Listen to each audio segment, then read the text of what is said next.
मैं डॉक्टर भामा अग्रवाल राजीव गांधी राजकीय महिला महाविद्यालय भिवानी की ओर से हिंदी की इस कक्षा में आप सबका स्वागत करती हूँ। अभिनंदन। आइए प्यारे बच्चों, आज हम अपनी पाठ्य पुस्तक 8 अर्वाचीन कवि में संकलित छायावादी कवि सूर्यकांत त्रिपाठी निराला द्वारा रचित संध्या सुंदरी नामक कविता का अध्ययन आरंभ करते हैं। यह उनके काव्य संग्रह परिमल में संकलित है। इस कविता में कवि ने सांझ के समय का मानवीकरण किया है और उसे एक सुंदर स्त्री के रूप में दर्शाया है। दिन ढलने लगा है। बादल से ढके आकाश से संध्या रूपी सुंदर स्त्री किसी परी के समान धीरे धीरे पृथ्वी पर आ रही है। उसने अपने आंचल में पल्लू में अंधकार को समेट रखा है और उसके दोनों होठ अत्यंत मधुरता से भरे हुए हैं। उसके काले घुंघराले बालों में ऐसा लगता है मानो एक तारा गुथा हुआ है जो उसका तिलक कर रहा है। और सांझ या संध्या कोमलता की कली के समान है जो अपनी सखी खामोशी के कंधे पर अपना हाथ रखकर छाया के समान चुपचाप बिना दिखाई दिए आकाश के रास्ते से पृथ्वी पर आ रही है। न उसके हाथों में कोई बाजा है और न ही किसी प्रकार का संगीत या गायन का शोर सुनाई पड़ता है और न ही उसके पाँव में घुंघरू की कोई आवाज़ है। चारों ओर पूरे ब्रह्मांड में केवल एक ही शब्द सुनाई देता है, चुप चुप। आकाश शांत है, पृथ्वी शांत है, समुद्र शांत है और तालाब में खिली हुई कमलियों के समूह भी शांत है। बहती हुई नदी भी शांति के साथ बह रही है और पूरा जीव जगत इस समय मादकता से भरा हुआ चुपचाप अपने अपने घरों को लौट रहा है। और ये संध्या रूपी सुंदरी अपने मादक हाथों से उन्हें मस्ती का प्याला पिलाकर सुला देती है और जो बातें उनके मन मस्तिष्क में होती है, भूली हुई होती है, उन्हें वो मीठे सपनों के रूप में देखते हैं। और इस प्रकार यह संध्या देखते देखते आधी रात में कहीं खो जाती है। कवि का हृदय प्रेम भाव से भर जाता है और विरह से भरकर वह विहाग राग गाने लगता है। तो इस कविता में कवि ने बहुत सुंदर कल्पना की है और संध्या का गुणगान बड़े भावपूर्ण शब्दों में किया है। आइए प्यारे बच्चों, आज हम छायावादी कवि सूर्यकांत त्रिपाठी द्वारा रचित संध्या सुंदरी नामक कविता के अगले भाग का अध्ययन आरंभ करते हैं। पद संख्या 3। नहीं बजती उसके हाथों में कोई वीणा, नहीं होता कोई अनुराग राग आलाप, नुपुरों में भी रुनझुन रुनझुन नहीं, सिर्फ एक अव्यक्त शब्द सा चुप चुप चुप है गूंज रहा सब कहीं। प्रसंग प्रस्तुत पद हमारी हिंदी की पाठ्य पुस्तक 8 अर्वाचीन कवि में संकलित छायावाद के आधार स्तंभ कवि श्री सूर्यकांत त्रिपाठी निराला द्वारा रचित संध्या सुंदरी नामक कविता से लिया गया है। यह कविता उनके काव्य संग्रह परिमल में संकलित है।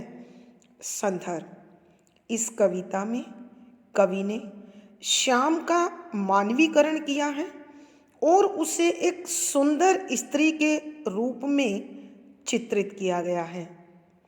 प्राय स्त्रियां आभूषण पहनती हैं, उनके हाथों में जो कंगन होते हैं उनकी आवाज़, पाँव के घुंघरुओं अर्थात पायल की आवाज़ और अन्य कोई वाद्य यंत्र या कोई राग जो वो गा रही हैं उसका शोर होता है।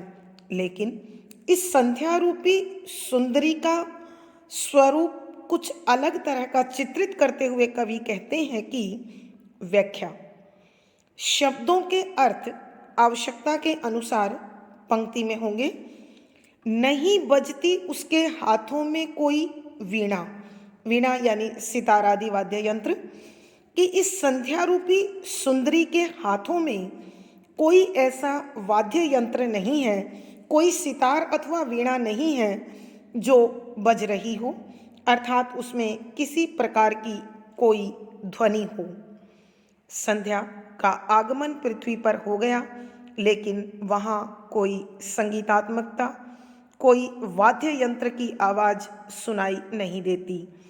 नहीं होता कोई अनुराग राग आलाप, नहीं होता, वहाँ नहीं है कोई भी अनुराग प्रेम, राग गीत, आलाप वार्तालाप, कि वहाँ ना तो कोई प्रेम से भरे गीत का गायन हो रहा है और ना ही किसी अन्य प्रकार के बातचीत की आवाज़ें सुनाई दे रही हैं।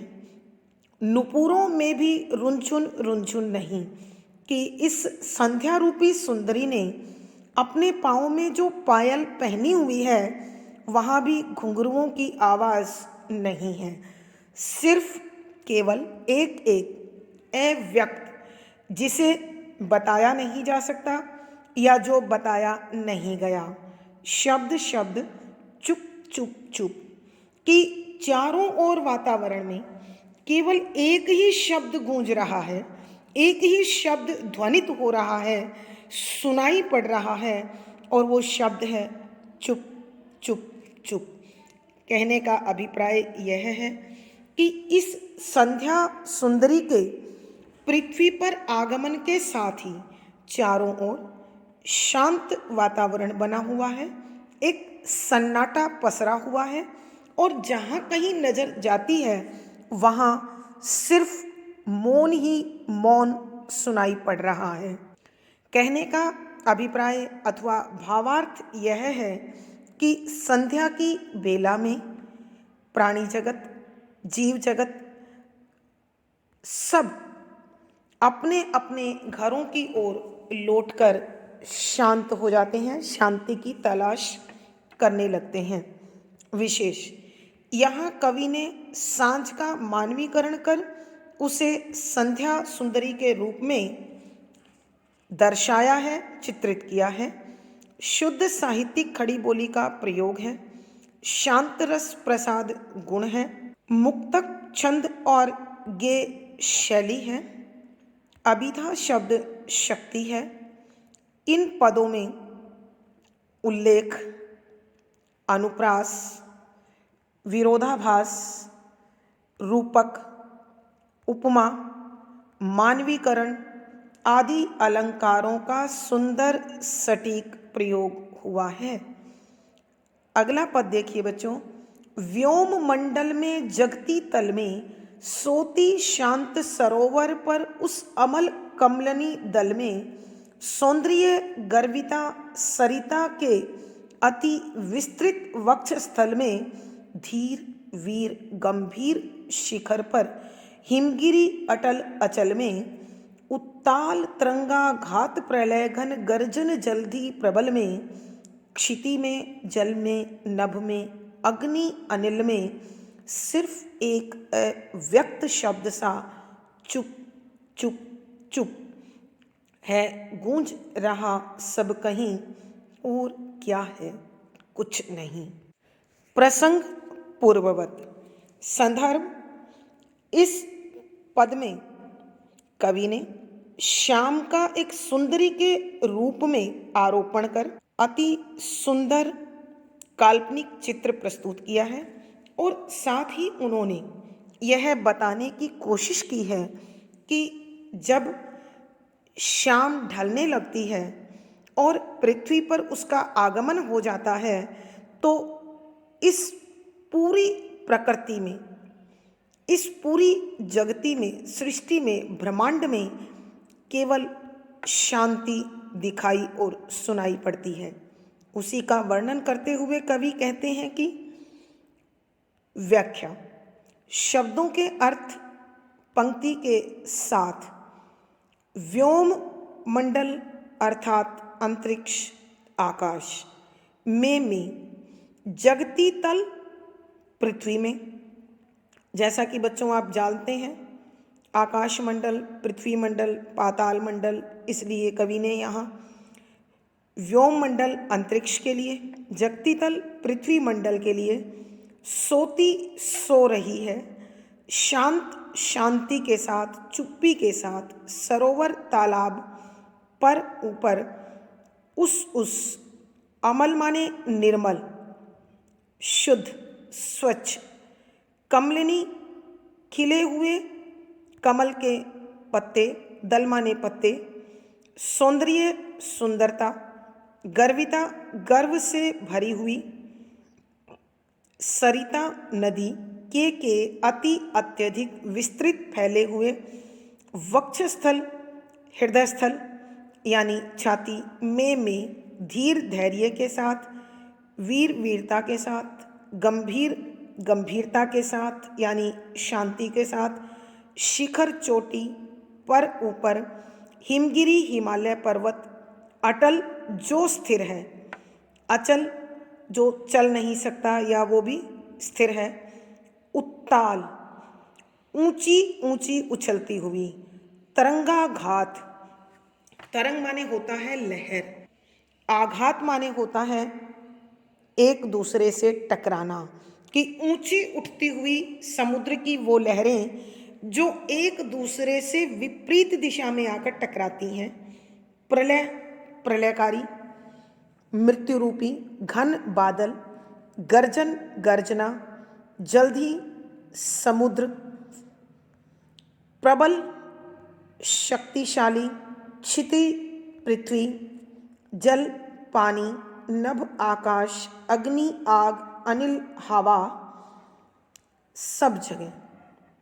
यहाँ कवि ने विस्तार देखिए किस प्रकार उसका कहा है कि कवि कहते हैं कि संध्या रूपी नायिका जब पृथ्वी पर उतर आती है तो पूरा अंतरिक्ष मंडल और पृथ्वी में पूरी तरह से शांति छाई हुई होती है और वह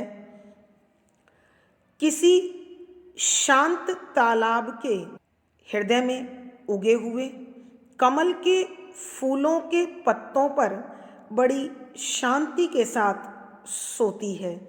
सौंदर्य गर्विता सरिता के अति विस्तृत वक्षस्थल में कि अपनी सुंदरता पर अभिमान करने वाली नदी के अत्यंत विशाल हृदय पर, छाती पर भी वो अत्यंत शांति से निवास करती है।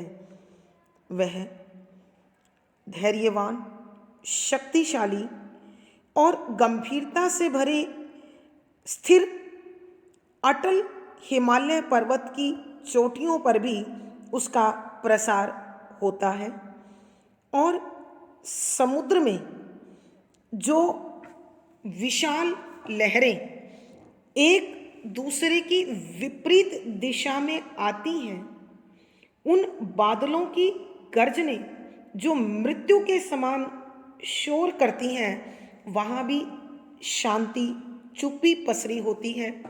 ऐसे में पृथ्वी पर, जल में, आकाश में, आग में और वायु में चारों ओर एक ही शब्द चुप चुप चुप दिखाई देता है, सुनाई देता है।